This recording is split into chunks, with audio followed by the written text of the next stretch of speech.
Dard. Il publie aujourd'hui une savoureuse sélection des pensées de San Antonio au Cherche-Midi. Cet écrivain dynamiteur de la pensée nous livre ici un aperçu de ses meilleures saillies verbales et de ses chevauchées poétiques qui ont enrichi la langue française en transfigurant notre vocabulaire et en bafouant le politiquement ou le littérairement correct.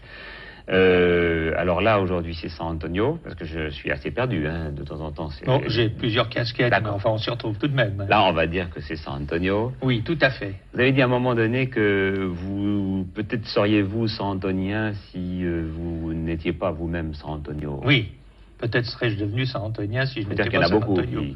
qui vous suivent depuis longtemps. Oui, je n'en reviens pas d'ailleurs. Parce que quand ça a démarré, mon aventure, c'est une aventure, je me suis dit, il y a un petit rigolo qui va trouver mieux très vite. Partant de ce que j'apporte, il va partir plus loin. Puis il est toujours pas présenté. Il ne s'est pas présenté. Vous avez moins de Alors, talent. je continue ma petite industrie, gentiment. Alors, en termes d'industrie, ça fait combien de San Antonio, combien de Frédéric Dard? Un point de vue quantité de Non, juste de titres, par de exemple. titres, ça doit faire dans les 200 San Antonio, une cinquantaine de Frédéric Dard. Et qui marche le mieux des deux? Oh, San Antonio. Ah oui. Je signe tout, d'ailleurs, San Antonio. Donc ça marche mieux. D'abord, je voulais unifier un petit peu. Les gens s'y perdaient, Frédéric Dard, San Antonio. Ce livre, je le signe comment? Je trouvais ça un peu ridicule. Alors, j'ai tout signé San Antonio. Et contrairement aux craintes qu'on pouvait nourrir au départ, le public s'y retrouve absolument bien.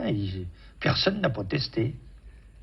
Alors, phénomène culturel classique du XXe siècle, on a à peu près tout dit de vous, et on dit encore plus quand vous ne serez plus là.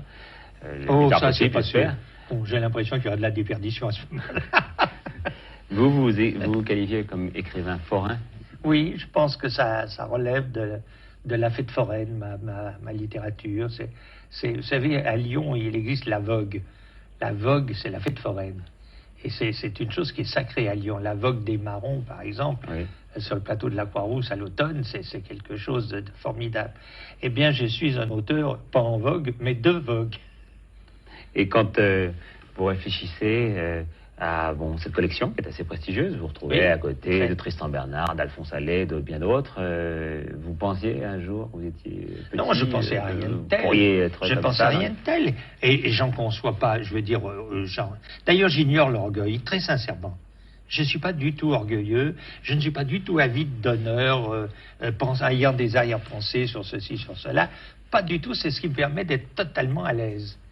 La boutonnette vierge, la boutonnière vierge, La boutonnette, peut-être aussi. Aussi, oui. Moins vierge que l'autre, mais... Voilà, c'est donc San Antonio qu'on peut découvrir sous le titre, cette fois-ci, de Frédéric Dard, parce qu'il écrit pour les jeunes, et c'est très joli, ça s'appelle Cacou.